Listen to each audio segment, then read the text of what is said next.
2004 সালে শেখ মুজিবুর রহমানের কবর জিয়ারত করেছিলেন বিএনপির ভারপ্রাপ্ত চেয়ারম্যান তারেক রহমান। সেই ঘটনা তুলে ধরেছেন জাতীয়তাবাদী যুবদলের কেন্দ্রীয় সভাপতি আব্দুল মোনায়েম মুন্না। বুধবার দিবাগত রাত 3টার দিকে নিজের ভেরিফাইড ফেসবুক আইডিতে দেয়া একটি পোস্টে তিনি বিষয়টি তুলে ধরেন। দর্শকদের জন্য সেই পোস্টটি হুবহু তুলে ধরা হলো।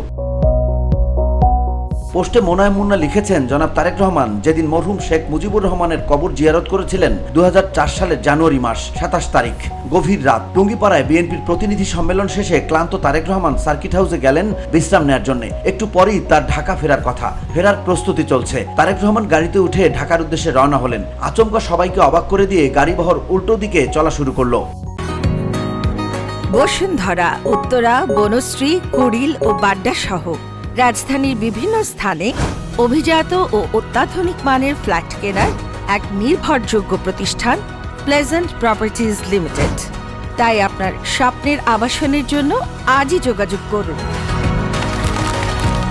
Pleasant properties limited, where destiny matches eventually.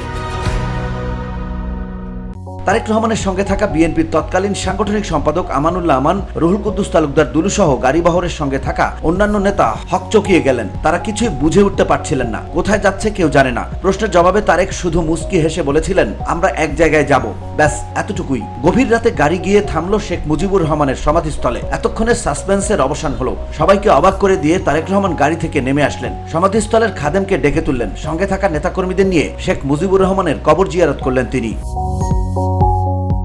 বাংলাদেশের কদর্য আর কাদা ছোড়াছড়ির রাজনৈতিক সংস্কৃতিতে যে কয়টা সুন্দর দৃশ্য আছে তার মধ্যে সবচেয়ে সুন্দরতম দৃশ্যটির জন্ম হলো তারেক রহমানের হাত ধরে। রাজনৈতিক অঙ্গনে ওই সময় এরকম প্রশংসনীয় একটি ঘটনা মিডিয়ায় সেইভাবে আসেনি, কারণ তখন ওই ঘটনাটি ছিল টপ সিক্রেট। তারেক রহমান যখন শেখ মুজিবের কবর জিয়ারত করতে যান তখন তার সঙ্গে এমনকি কোনো মিডিয়া কর্মীও ছিল না। তারেক রহমান প্রচার চাননি, তিনি এমনকি এই ঘটনা নিয়ে কোনো রাজনীতিও করতে চাননি।